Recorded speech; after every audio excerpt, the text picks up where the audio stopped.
Pour ce que l'Esprit veut nous donner ce matin, je vous invite à tourner dans Luc, chapitre 5. Dans le livre de Luc, au chapitre 5, nous allons lire du verset 1 au verset 5 pour commencer.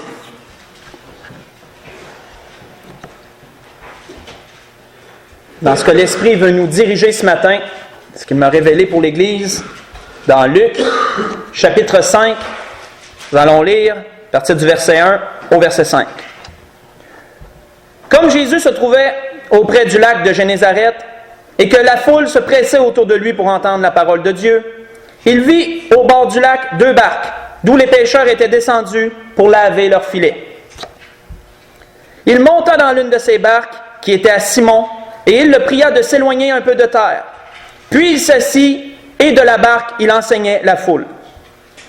Lorsqu'il eut cessé de parler, il dit à Simon, « Avance en pleine eau, et jetez vos filets pour pêcher. » Simon lui répondit, « Maître, nous avons travaillé toute la nuit sans rien prendre. » Nous allons arrêter là pour l'instant. Nous voyons ici que ce que Pierre apporte au Seigneur est un argument. « Maître, nous avons travaillé toute la nuit sans rien prendre. » Qu'est-ce que cet argument voulait dire? Qu'est-ce que Pierre disait au Seigneur?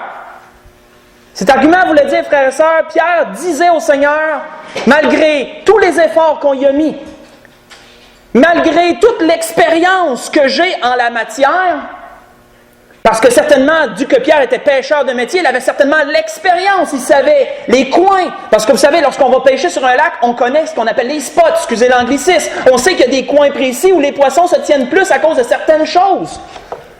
Et Pierre, par expérience, savait où aller pêcher sur le lac de Génézareth. Connaissait, il y avait sûrement des endroits pour lui, des endroits clés pour lui. Malgré tous les efforts qu'il a mis, malgré toute l'expérience qu'il a en la matière, il n'a rien pris.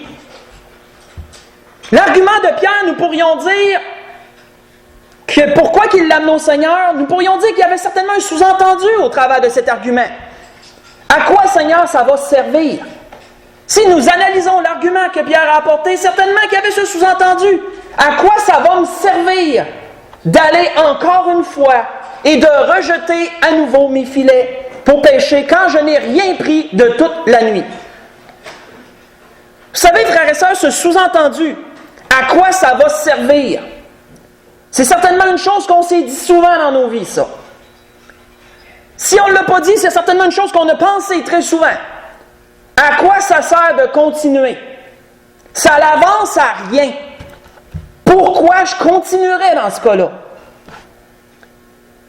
C'est un sous-entendu qu'on entend beaucoup aussi dans notre entourage. Quand on y met de l'effort, quand on y met du temps, quand on a des attentes, et qu'il n'y a rien qui se passe, que dès qu'on ça semble aller, non, ça revient, puis qu'il n'y a rien qui se passe en bout de ligne, qu'est-ce qu'on se dit? Réaction de la chair, à quoi ça sert? Pourquoi je continuerai? On voit que parfois on travaille, on met bien des efforts dans une certaine entreprise, parce qu'on se dit ça va me donner un certain résultat. Ça ne donne pas le résultat qu'on souhaitait. On voit que parfois on espère beaucoup en une chose, et on voit que nos espérances sont déçues. On ne voit pas arriver la chose dans laquelle on espérait, ou sinon elle n'arrive pas comme on l'aurait souhaité. Parfois, on est en prière, fermement, avec ferveur, sur une certaine chose. On ne voit pas de résultat. Mais semble que la réponse tarde à venir. Elle n'est pas là. Dans un cas comme dans l'autre, frères et sœurs, la chair a des réactions face à cela. L'Esprit m'en a noté 2. 2 réactions typiques que la chair a lorsqu'on met des efforts et que ça n'aboutit pas, il n'y a rien qui en résulte, ça n'avance à rien, ça semble avancer à rien. Il y a premièrement une chose, la frustration. Selon le dictionnaire, tension psychologique engendrée par un obstacle, sentiment d'insatisfaction. Jacques avait un bon exemple pour nous. La frustration, qui est une réaction de la chair lorsque ça n'avance à rien, malgré les efforts qu'on y a mis, le temps qu'on y a mis, tout ce qu'on a fait. Voici ce que Jacques nous dit dans un exemple. Jacques disait, voici, en parlant aux riches, le salaire des ouvriers qui ont moissonné vos champs et dont vous les avez frustrés. Cris et les cris des moissonneurs sont parvenus jusqu'aux oreilles du Seigneur des armées. Je vous ai lu Jacques chapitre 5, verset 4. Qu'est-ce que Jacques leur disait dans cet exemple? Il reprochait aux riches d'engager des moissonneurs et de ne pas les payer en bout de ligne. Et ces moissonneurs, ayant travaillé pour un salaire, ayant mis beaucoup d'efforts dans le but de recevoir quelque chose, n'ont rien reçu en bout de ligne. Et ça les a frustrés. C'est pourquoi Jacques nous dit cela, c'est pourquoi qu'il dit « Et donc vous les avez frustrés ». Pourquoi? Parce que si tu mets beaucoup d'efforts dans une chose, tu t'attends qu'il y ait quelque chose en bout de ligne. Sinon, réaction de la chair, on a des frustrations, tensions psychologiques à cause des obstacles, à cause que c'est pas arrivé comme on le souhaitait. Et pourtant, les moissonneurs savaient que l'homme riche avait les moyens de le payer. Il avait les moyens de donner ce qui était supposé d'être en bout de ligne. Et cela n'est pas arrivé. C'est un exemple que Jacques nous donnait. On voit que dans ce premier temps, la chair peut réagir de cette façon-là, frustration. La chair peut réagir aussi d'une autre façon. Mais avant, si vous voulez lire un exemple pendant la semaine, j'en avais noté un. 1 Samuel 25. Si vous voulez faire de la lecture pendant la semaine, vous verrez une situation où David avait mis des efforts dans une certaine entreprise et il n'a pas eu les résultats escomptés. Et vous voyez ce que sa frustration a engendré. Vous pourrez voir ça dans 1 Samuel 25. Une lecture vous pourrez faire pendant la semaine. Première réaction de la chair. Une autre dans laquelle l'esprit m'a dirigé. On a parlé de la frustration. Il y a aussi la déception. Déception, selon le dictionnaire, fait d'être déçu, trompé dans son attente, son espérance. Quand tu es déçu, tu n'es pas irrité, mais tu es relâché. Quand tu es déçu, tu es découragé. Ça amène au découragement, la déception. Tu t'attendais à une chose, c'est pas arrivé selon ce que tu souhaitais. Tu es là, tu dis à quoi ça sert? Ça n'avance à rien. Encore là, la parole nous donne un exemple sur ces points-là.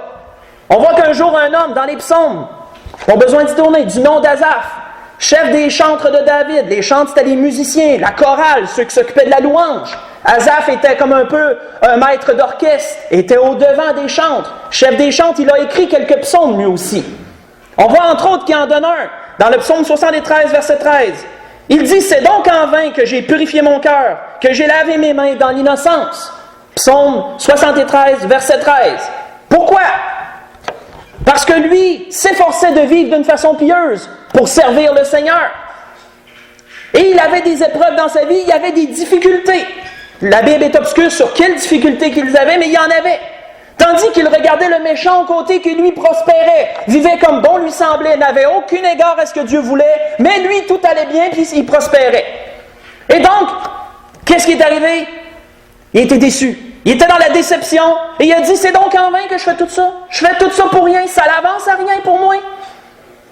Nous voyons ici un autre exemple. Dans ces deux cas, frères et sœurs, à cause qu'on pense que ça l'amène à rien, malgré les efforts qu'on y a mis, nous voyons que la chair prend ces deux avenues. Elle est soit frustrée, soit déçue. Et plusieurs choses peuvent en découler d'un cas comme dans l'autre. Mais il y a une chose qui est commune à ces deux points. Il y a une chose que ces deux réactions vont amener à la même chose. On va arrêter de mettre des efforts dans cette chose-là. Nous allons stopper. On va abandonner cette chose en question. Si tu es frustré, qu'est-ce que ça fait? Tu montes quelque chose, tu mets de l'effort dans un meuble, peu importe. Ça ne marche pas, qu'est-ce que tu vas faire? Ça va. Si tu es déçu, ça n'a pas donné de bons résultats, qu'est-ce que tu vas faire? M'en va. D'un cas comme dans l'autre, tu vas arrêter. Pourquoi? Parce que ça semble avancer à rien. Ça ne semble pas mener nulle part. Si nous retournons à l'exemple de Pierre, a-t-il été frustré? A-t-il été déçu? On peut s'imaginer que oui, la Bible ne le dit pas. On peut s'imaginer qu'il est passé par certains états d'âme. Il mettait des efforts toute une nuit pour une chose, il n'en découle rien, il y a une famille à nourrir, il y a de la tension dans l'air, ça ne marche pas.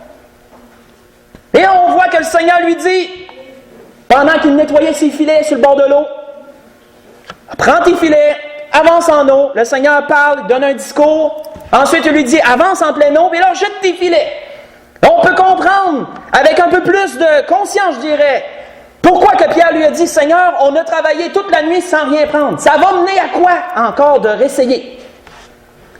Mais, nous voyons ce qu'il nous dit ici, dans Luc chapitre 5.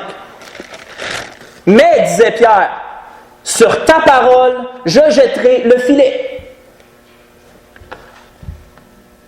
Qu'est-ce que la parole nous dit, frères et sœurs? Qu'est-ce que les Écritures, vers quoi les Écritures vont toujours nous porter? Elles vont toujours nous porter à réessayer encore, malgré le fait que ça semble avancer à rien, malgré le fait que ça semble mener nulle part. Fie-toi pas aux apparences. Ta cause est juste, tu la crois juste aux yeux de Dieu. C'est une chose que tu crois bonne pour toi, c'est une requête que tu as dans ton cœur, c'est un désir que tu as, qui est porté selon les Écritures quand tu l'analyses. Même si tes efforts semblent mener à rien, qu'est-ce que la parole nous dit? Vers quoi l'Esprit va nous porter? Persévère, continue.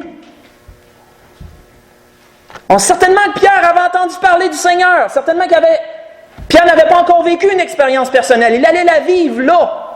Mais certainement qu'il avait entendu parler du Seigneur et de tous ces prodiges que le Seigneur avait opérés, car la réputation du Seigneur le suivait partout, je peux vous dire. Quand nous lisons les Écritures, c'est ce que nous voyons. Et certainement que malgré la déception, peut-être malgré la frustration ressentie, il a pris le Seigneur au mot, il dit « Sur ta parole, je vais le faire encore. Je vais jeter le filet encore une autre fois. » L'auteur d'Hébreux nous dit une chose qu'on a déjà entendue souvent. Il est bon, l'Esprit veut nous la répéter. Nous désirons, disait l'auteur d'Hébreux, que chacun de vous montre le même zèle pour conserver jusqu'à la fin une pleine espérance, en sorte que vous ne vous relâchiez point et que vous imitiez ceux qui, par la foi et la persévérance, ce sont des jumeaux, ça, frères et sœurs. Ces deux points sont des points clés. Par la foi et la persévérance, hérite des promesses, disait l'auteur d'Hébreux. Hébreux chapitre 6, je vous ai lu le verset 11 et le verset 12. Que vous ne vous relâchiez point, que vous conserviez une pleine espérance, et que par la foi et la persévérance, vous héritiez des promesses. Nous voyons dans cet exemple que lorsque Pierre a mis le Seigneur à l'épreuve, lorsqu'il a pris la parole du Seigneur, il a dit « Mais sur ta parole, je vais le faire », nous savons ce qui en a découlé. Lisons seulement le verset 6 pour terminer cet exemple. « L'ayant jeté, ils prirent une grande quantité de poissons et leur filet se rompait. » Nous allons arrêter là. Nous connaissons la suite. Ils ont dû emmener de l'aide et tout, puis ils ont tout amené cette grosse cargaison-là de peine et de misère sur le bord du rivage. La bénédiction a été totale. Pleine bénédiction. Pourquoi? Parce que malgré le fait que ça semblait mener à rien, il a continué par la foi et la persévérance, il a pris la parole du Seigneur au mot. Il s'est appuyé sur cette parole-là. Mais vous savez, frères et sœurs, la foi et la persévérance impliquent deux choses. Peu importe le temps, peu importe la fréquence. Le temps et la fréquence. Combien de temps ça va prendre avant d'être béni? Il n'y a pas de temps défini. Peu importe la requête qu'on a. Ça peut prendre peu de temps, ça peut prendre longtemps. À quelle fréquence devons-nous retourner? Quelle fréquence devons-nous mettre des efforts? Quelle fréquence devons-nous prier? Il n'y a pas encore de quantité dans la fréquence. C'est pas 2 fois, c'est pas 3 fois, c'est pas 10 fois. Tant et aussi longtemps que le besoin est. Jusqu'à ce que la bénédiction soit là. C'est ce que les Écritures nous enseignent. Il n'y a pas de temps, il n'y a pas de fréquence. Lorsque tu veux avoir la foi, lorsque tu places ta foi dans une chose et que tu dois persévérer dans cette chose-là, foi et persévérance, il n'y a pas de temps. Et l'Esprit me conduit dans un bon exemple, frères et sœurs, dans lequel nous allons aller. Mais juste avant, voyons ce que Jacques nous dit sur cet exemple dans lequel nous allons aller. Nous allons explorer. Jacques nous dit, Élie était un homme de la même nature que nous. Il pria avec instance pour qu'il ne pleuve point, il ne tomba point de pluie sur la terre pendant 3 ans et 6 mois.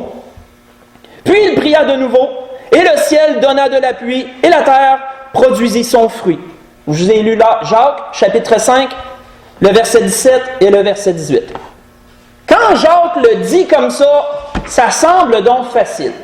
Élie a prié avec instance, ce qui veut dire avec une fréquence soutenue. Peu importe le temps, il a prié instamment, il a arrêté de mouiller sur toute la terre. Puis là, après 3 ans et 6 mois, Jacques nous dit, il a prié à nouveau, puis la pluie est retombée. Que ça semble donc facile. Est-ce que ça a été si facile que ça? J'ai resté surpris lorsque l'Esprit m'a amené dans cet exemple-là. Et c'est là que nous allons aller. Nous allons voir vraiment ce qui est écrit sur ce point-là que Jacques nous mentionne en résumé, d'un résumé qui semble tout simple. Tournons dans 1er Roi, chapitre 18. Nous allons aller dans cet exemple même que Jacques nous relate. Louant la foi d'Élie sur ce qui était arrivé à ce moment-là, et nous disant qu'il était un homme de la même nature que nous, avec la même chair que nous, autrement dit, les mêmes faiblesses que nous. 1er Roi, chapitre 18. Nous allons lire à partir du verset 41. Mais pour vous mettre dans le contexte, nous voyons que Élie était prophète sur Israël. Souvenez-vous, à ce moment-là, Israël est divisé. Il y a Juda d'un côté et il y a Israël de l'autre, qui sont toutes les autres tribus. Il y en a une seule qui est à part, c'est Juda. Nous voyons que le roi d'Israël, à ce moment-là, était Achab. Un roi qui était dans l'idolâtrie et qui a décidé par-dessus ça de prendre une femme idolâtre du nom de Jézabel, une femme qui appartenait à une autre nation, des nations que l'Éternel leur avait dit, n'allez pas prendre ces femmes-là, elles vont vous conduire dans l'erreur. Jézabel est une femme de tête, donc elle menait son mari comme elle le voulait. Elle faisait ce qu'elle voulait avec son mari. Elle a instauré un grand culte d'idolâtrie, elle aussi, dans le pays. Élie, voyant toutes ces choses, voyant que le peuple entier était tourné vers l'idolâtrie, a été frustré. Ce n'était pas cela qui devait être. Et donc, il a proclamé une parole. Il a dit, il ne mouillera plus sur la terre, sauf lorsque je vais le dire qu'il va recommencer à mouiller. Et on voit qu'Élie était tellement selon le cœur de Dieu, que Dieu a exaucé sa demande. Ce qui est spécial, frères et sœurs, c'est une parenthèse que j'ouvre et que je referme, ce qui est spécial avec Élie, lorsqu'on lit sur lui, c'est que c'est pas Dieu qui lui disait de faire telle affaire, puis il le faisait. C'est pas Dieu qui avait dit, dis, proclame qu'il ne mouillera plus. C'est lui qui a eu l'initiative de le faire. Et Dieu a appuyé sa parole. Comme que vous voyez par la suite sur le mont du Carmel, qui est dans cet endroit-là, que vous pourrez lire pendant la semaine si vous le désirez, c'est pas Dieu qui a dit, va au mont du Carmel, réunis tout ce monde-là ensemble, puis là, opère telle et telle chose. Élie, il le fait de son propre chef. Mais parce que son cœur était tellement selon Dieu, Dieu l'a exaucé dans toutes ces choses. On peut comprendre pourquoi un peu Jean, dit le Baptiste, représentait le Élie qui devait venir à cause de la nature de cet homme-là. Mais, je ferme la parenthèse, allons dans l'exemple même. À ce moment-là, nous voyons qu'Achab avait entendu parler d'Élie, il avait entendu parler, il connaissait bien le prophète Élie, il avait entendu parler que c'était lui qui avait proclamé qu'il ne mourrait plus, la famine était installée dans le pays, le monde crevait de faim, excusez le terme, il manquait de nourriture, des choses nécessaires. Et là, le roi lui faisait chercher Élie partout, trouvez-moi cet homme-là. Et Élie n'était pas facile à trouver. Parce que selon ce qu'il nous est dit, si l'Esprit décidait de le prendre puis de l'amener ailleurs, l'Esprit le transportait comme ça d'une place à une autre, tu ne pouvais pas mettre la main dessus. On voit qu'Élie un jour a dit à une personne, va dire à ton roi qui vient de se présenter, je vais être ici, je vais rester ici, tu peux me faire confiance, je l'attends. Le roi s'est présenté, là il y a eu l'épisode sur le mont du Carmel, la grande manifestation, et là, après cela, nous lisons, après le mont du Carmel, nous lisons au verset 41. Et Élie dit à Achab, monte, mange et bois, car il se fait un bruit qui annonce de la pluie. Achab monta pour manger et pour boire. Mais Élie monta au sommet du Carmel. Et se penchant contre terre, il mit son visage entre ses genoux. Imaginez-vous quelqu'un qui est assis en petit bonhomme, le visage entre les deux genoux. Je ne le ferai pas parce qu'il aurait de l'air ridicule, mais vous pouvez un peu vous imaginer comment il était assis. C'est assis comme ça par terre. Et on voit qu'il dit à son serviteur, monte et regarde du côté de la mer. Le serviteur monta, il regarda et dit, il n'y a rien. Élie dit 7 fois, retourne. On va arrêter là. Selon ce qui est écrit, frères et sœurs, Jacques nous dit simplement qu'Élie a prié puis que là, il a recommencé à mouiller. Mais qu'est-ce qu'on voit ici? Élie est en prière et il a dit à son serviteur, monte puis regarde s'il va commencer à mouiller. Le serviteur y a été, il est revenu, il dit, il n'y a rien. Pendant 7 fois de suite, Élie a retourné, il a dit au serviteur, retourne. Et pendant 7 fois, le serviteur y est allé, il est revenu, il n'y a rien. Il est allé, il est revenu, il n'y a rien. Imaginez, 7 fois. Il fallait qu'il prie avec instance. On voit, frères et sœurs, que parfois les choses n'arrivent pas tout de suite. Élie, il ne s'est pas arrivé du premier coup comme une formule magique. Il a dû faire retourner le serviteur par 7 fois et je suis certain qu'à toutes les fois, il devait être constamment en prière pour que l'Éternel exauce sa parole. Qu'est-ce qu'il nous a été dit dans Hébreux, frères et sœurs? Foi et persévérance. Ça semble mener à rien. Il ne semble pas y avoir de résultat. Retourne. Continue. Encore une fois, vas-y. Retourne encore en prière. Ne lâche pas la cadence. Persévère dans cela. Après 7 fois, la 7e fois, qu'est-ce qu'il nous est dit ici? À la 7e fois, au verset 44, à la 7e fois, le serviteur dit, « Voici un petit nuage s'élève de la mer, et qui est comme la paume d'une main d'un homme. » Ça semblait peu de choses, mais au moins il y avait une lueur, il semblait s'accomplir quelque chose. Et il y dit, « Monte et dis à Achab, attelle et descends, afin que la pluie ne t'arrête pas. » En peu d'instants, le ciel s'obscurcit par les nuages, le vent s'établit et il y eut une forte pluie. Achab monta sur son char et partit pour Jezreel. Nous allons arrêter là. Qu'est-ce que le Seigneur nous dit, frères et sœurs, selon la parole? Qu'est-ce que Jacques voulait apporter par cet exemple-là lorsqu'il a parlé de la foi d'Élie, disant que c'est un homme de la même nature que nous? Il a parlé de cet exemple lorsqu'il a parlé que si quelqu'un était malade, qu'il fasse venir les anciens et qu'il se fasse oindre d'huile au nom du Seigneur et il serait imposé des mains et que sur la foi de cette personne, elle serait guérie, peu importe ce qu'elle a. C'est ce qui nous est relaté dans Jacques 5. Et qu'est-ce qu'il disait, Jacques, par la suite? Toujours s'appuyant sur cet exemple que nous venons de lire. Confessez donc vos péchés les uns aux autres. Assurez-vous de rien avoir avec quelqu'un d'autre qui pourrait faire obstacle à votre prière, autrement dit. Assurez-vous que vous êtes en paix avec tout le monde.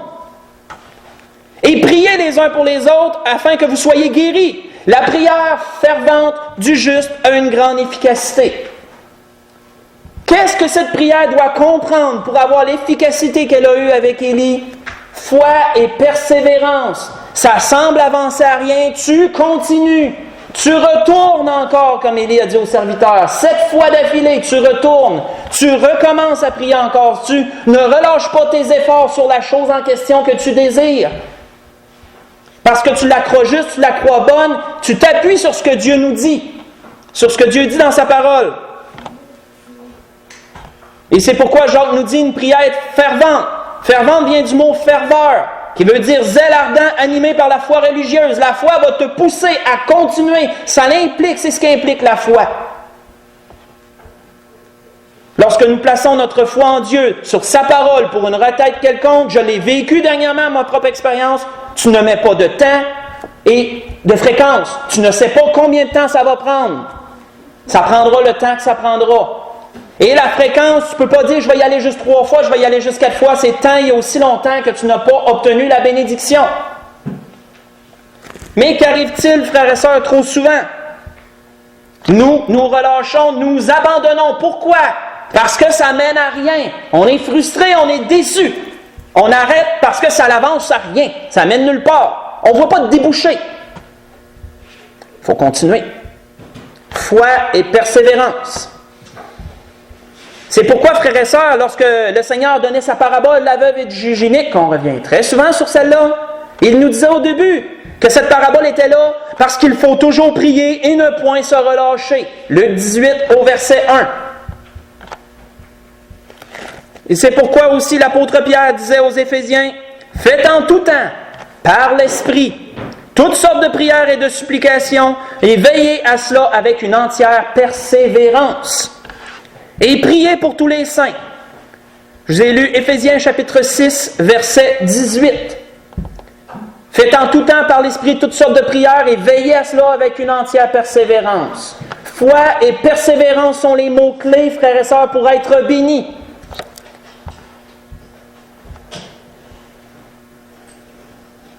Mais, comme je le disais, lorsque nous ne voyons pas de débouché, lorsque ça n'amène nulle part, quelle est la tendance de la chair? Frustration, déception, arrêt. Et je peux vous dire que Satan mise beaucoup là-dessus. Vous savez, Satan veut engendrer ces réactions de la chair. Satan sait ce que la chair va produire et il sait quelle réaction vous allez avoir. Il la connaît bien, la chair, Satan. Et c'est sur ce point qu'il travaille beaucoup. Il sait que s'il peut engendrer ces choses-là, il sait que s'il peut amener un chrétien à arrêter de prier ou à arrêter de faire des efforts pour une chose, il n'y aura pas de bénédiction. Et s'il n'y a pas de bénédiction, qu'est-ce qui arrive lorsqu'un enfant de Dieu ne voit pas aucune bénédiction dans sa vie? Il se remet en question. Il dit, Dieu, m'écoutes-tu vraiment? Dieu, es-tu vraiment là? Puis, ça s'enchaîne, ces choses-là. Puis, Satan mise beaucoup là-dessus. C'est ce qu'il veut.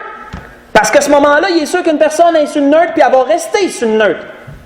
Puis, c'est une roue qui tourne. Et tant que la roue ne se renclenchera pas pour recommencer, la personne ne verra pas rien. Dieu veut bénir, comme je le mentionne souvent. Foi et persévérance sont-elles dans nos requêtes? Sont-elles dans nos efforts? Sont-elles dans nos prières? Sont-elles dans notre espérance pour une certaine chose? Encore un autre bon exemple que l'Esprit a pour nous. Pas tellement plus loin dans 2 Rois, chapitre 13. Nous allons voir encore un bel exemple. Qu'est-ce qui arrive quand on relâche? Qu'est-ce qui arrive lorsqu'on arrête? Dans 2 Rois, chapitre 13, nous allons nous transporter un peu plus loin dans le temps. 2 Rois, chapitre 13, nous allons lire à partir du verset 15. Cette fois-ci, nous sommes au temps d'Élisée, qui a succédé à Élie comme prophète de l'Éternel. Élisée était à la fin de sa vie. Il nous est dit au verset 14 qu'Élisée était attrapé d'une maladie qui menait à la mort. Élisée, un prophète de Dieu, a été malade. Ça nous démontre que même les prophètes de Dieu pouvaient mourir de maladie. Une chose qui est peut-être surprenante, parce qu'on se dit que le prophète peut accomplir des miracles, peut faire descendre le feu du ciel, par l'Esprit toujours. Mais pourquoi il n'a pas été guéri? Pourquoi il ne s'est pas guéri lui-même? Ça, c'est une bonne question. On peut voir, frères et sœurs, que même les prophètes, oui, pouvaient mourir de maladie. Élisée avait contracté une maladie qui menait à la mort. Et nous voyons que le roi Joas, à ce moment-là, était très triste de perdre le prophète, de perdre la voix de Dieu, parce que les prophètes dirigeaient les rois lorsque les rois se tournaient vers Dieu, se tournaient vers les prophètes.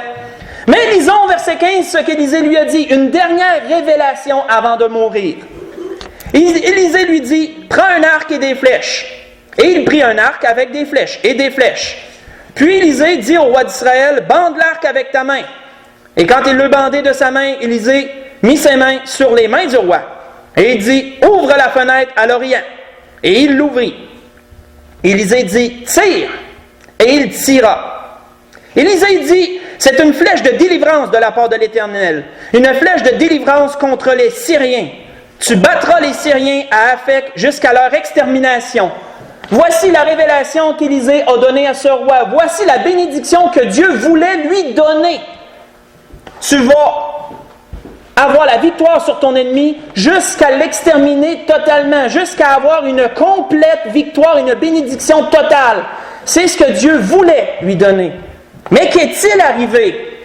Pour notre instruction, lisons la suite. Élisée dit encore, prends les flèches, et il les prit. Élisée dit au roi d'Israël, frappe contre terre, et il frappa 3 fois et s'arrêta. Si on se représente la scène, on voit, frères et sœurs, que le prophète a été subtil. Le prophète ne lui a pas dit pourquoi il devait frapper avec une poignée de flèches contre terre. Ça semble anodin lorsqu'on y pense. Le prophète ne lui a pas dit pourquoi il faisait cela. Il lui a dit simplement, prends une poignée de flèches, frappe contre terre. Il n'a pas dit le nombre de fois de frapper non plus. Et on voit que ce roi a frappé 3 fois et il a décidé d'arrêter de continuer à frapper. Voici ce qu'il nous est dit. L'homme de Dieu s'irrita contre lui et dit, il fallait frapper 5 ou 6 fois. Alors tu aurais battu les Syriens jusqu'à leur extermination. Maintenant tu les battras 3 fois. Qu'est-ce que cet exemple peut nous apporter d'un point de vue spirituel? On a parlé de foi et de persévérance. On a parlé qu'il n'y a pas de temps, il n'y a pas de fréquence. On a parlé que si ça mène à rien, quelle est la réaction? Frustration, déception, on arrête. Qu'est-il arrivé ici? Ça amenait où de frapper avec des flèches à terre? Certainement que le roi il a vu, pourquoi je fais ça? 3 fois, il a décidé d'arrêter de frapper. Pourtant, Dieu lui avait dit, tu vas exterminer ce peuple. Je te donnerai une complète victoire sur ce peuple. Mais là, c'est plus ça qui est arrivé. Pourquoi? Parce qu'il a arrêté. Il a arrêté ses efforts en chemin. Sûrement qu'il ne voyait pas où ça menait. Il a décidé, moi je ne frapperai pas plus que 3 fois, j'arrête ça là. Et le prophète a été frustré contre lui. Si tu aurais frappé 5 ou 6 fois, tu aurais vu s'accomplir la bénédiction. Mais parce que tu as frappé seulement 3 fois, ben c'est rien que ça que tu vas avoir. C'est la même chose pour nous, frères et sœurs, lorsqu'on a une requête quelconque. C'est la même chose pour nous lorsqu'on a un but, on a un désir quelconque. Si nous nous laissons aller comme Satan le veut, dans une frustration, une déception, puis qu'on décide d'arrêter nos efforts, nous ne verrons pas ce que Dieu voulait nous donner en bout de ligne. Pourquoi? Parce qu'on a arrêté ça là. On va voir seulement ce qui a été jusqu'à présent. Mais si nous mettons la foi et la persévérance à l'épreuve sur la parole de Dieu, qu'est-ce qu'on va voir exactement ce que Pierre a vu? Une bénédiction totale, complète, grandiose. C'est ce que nous allons voir. Si nous mettons la parole de Dieu à l'épreuve, comme la parole de Dieu le dit de le faire, foi et persévérance, tu ne relâches pas la fréquence, peu importe le temps que ça prend. Encore un bel exemple dans lequel l'Esprit nous a conduits ici. Et si ce roi aurait frappé plusieurs fois, plus que 3 fois, sans s'arrêter, il aurait vu la bénédiction, mais il ne l'a pas eu, parce qu'il a arrêté en chemin. Et c'est exactement ce que Satan veut. C'est exactement ce que Satan veut.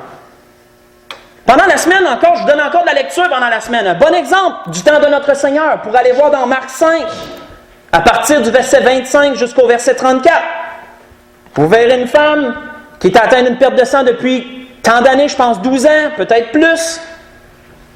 Elle a passé par la main des médecins, que la Bible nous dit, elle a souffert par la main des médecins, puis son état s'est empiré à cause des médecins et à cause de toutes ces interventions. Et lorsqu'elle a entendu parler de Jésus, qu'est-ce que la Bible nous dit? La Bible ne nous dit pas qu'elle avait arrêté, qu'elle s'était découragée, parce que ça ne venait nulle part, tous ces essais.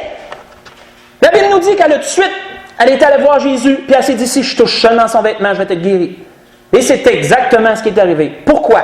Parce qu'elle a eu la foi et elle a persévéré. C'est à cause de cela qu'elle a obtenu la bénédiction. Et ce sont les mots-clés que l'Esprit grave ce matin, sur lesquels il met beaucoup d'emphase. Foi et persévérance dans nos requêtes, dans ce qu'on désire, dans ce qu'on met devant Dieu. Parce que si nous mettons une requête devant Dieu, je peux vous dire que pour Dieu, c'est important.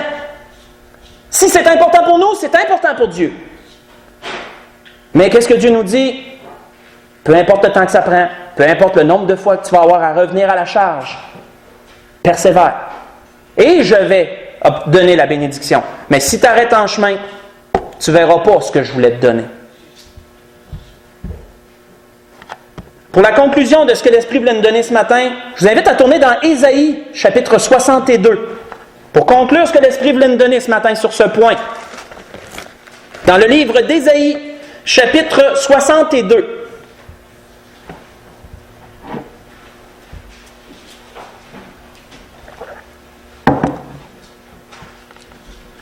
De son temps, Isaïe a été un grand prophète de l'Éternel. Il a prophétisé sur maintes et maintes choses, sur beaucoup de jugements qui étaient à cette époque-là. Comment que Dieu faisait venir un peuple de loin pour asservir son peuple à cause des péchés et à cause de l'état empirant de leurs conditions, de leurs œuvres.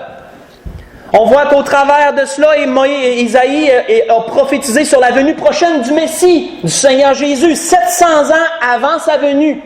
Il a prophétisé sur le Christ à venir. Beaucoup, ça a été le prophète qui en a parlé le plus. Aussi sur le règne de 1000 ans, il en a parlé énormément. Au travers de ce qu'il apportait pour la condition présente du peuple, qu'il y a un autre peuple qui viendrait les asservir. Au travers du jugement présent, il a prophétisé sur toutes ces choses. Mais voici ce qu'Isaïe a conseillé au peuple dans Ésaïe 63. Parce qu'il leur disait aussi que Dieu allait les bénir dans l'avenir, que Dieu allait les châtier dans le moment présent, mais qu'ils seraient bénis dans l'avenir. Voici ce qu'il leur conseillait. C'est un conseil du prophète Ésaïe au peuple. Il leur dit au verset 6, Ésaïe 62, nous allons lire du verset 6, le verset 6 et le verset 7. « Sur tes murs, Jérusalem, j'ai placé des gardes, disait Ésaïe au nom de l'Éternel. Ils ne se tairont pas ni jour ni nuit. Vous qui la rappelez au souvenir de l'Éternel, point de repos pour vous. » Qu'est-ce qu'il leur disait? En attendant que Dieu vous bénisse, tous les soldats qui sont sur la muraille et qui doivent surveiller jour et nuit, point de relâche pour vous autres, continuez à surveiller, restez à votre poste, soyez vigilants. Pour tous ceux qui priaient à ce moment-là, sur cette bénédiction qu'ils souhaitaient tant voir arriver à cause du châtiment qui était sur eux. Point de repos pour vous. Arrêtez pas de prier. Vous continuez. Au verset 7, il disait « Et ne lui laissez aucune relâche jusqu'à ce qu'il rétablisse Jérusalem. » Qui était capable de rétablir Jérusalem? C'était l'Éternel. À qui, Ésaïe, dit-il? Qui ne devait pas se relâcher? Le peuple. Envers qui? Envers l'Éternel. Ne lui laissez aucune relâche. Ne laissez à Dieu aucune relâche. Ne laissez pas à l'Éternel aucune relâche. Continuez à intervenir en prière. Continuez à demander. C'est ce que Ésaïe leur disait ici. Et ne lui laissez aucune relâche jusqu'à ce qu'il rétablisse Jérusalem. Et verset 8, l'Éternel a juré par sa droite et par son bras puissant. Je ne donnerai plus de blé pour nourriture à tes ennemis. Et les fils de l'étranger ne boiront plus ton vin produit de tes labeurs. Mais nous allons finir avec le verset 9. Mais ceux qui auront assemblé le blé le mangeront et loueront l'Éternel. Et ceux qui auront récolté le vin le boiront dans les parvis de mon sanctuaire. Belle bénédiction ici que l'Éternel promettait au peuple. Mais qu'est-ce qu'Ésaïe leur conseillait? Point de relâche, point de repos, continuez à demander jusqu'à ce que vous obteniez la bénédiction. Et pour conclure totalement, Jean nous rappelle ceci. Nous avons auprès de lui cette assurance que si nous demandons quelque chose selon sa volonté, il nous écoute. Vous savez que votre quête est juste. Vous savez qu'elle va selon les voies de Dieu. Dieu veut nous bénir. Dieu veut notre bien-être autant corporel que moral, que spirituel. C'est dans les vues de Dieu ces choses. Et matériel aussi jusqu'à un certain point. Oui, Dieu veut bénir sur toutes les portions. Donc, vous savez que vous demandez quelque chose selon sa volonté, il vous écoute. Et Jean nous dit, on a cette assurance-là. Donc, ce n'est pas un doute, ce n'est pas un peut-être, ce n'est pas je pense. On a cette assurance-là. Et si nous savons qu'il nous écoute, nous savons que nous possédons la chose que nous lui avons demandée, quelle qu'elle soit. 1 Jean, chapitre 5, verset 14 et verset 15. Mais quel est le mot d'ordre? Foi et persévérance. Même si ça semble mener à rien, vous continuez jusqu'à ce que vous soyez bénis et vous verrez la bénédiction que Dieu a en réserve pour vous. C'est la grâce que je nous souhaite à tous. Levons-nous pour le dernier cantique.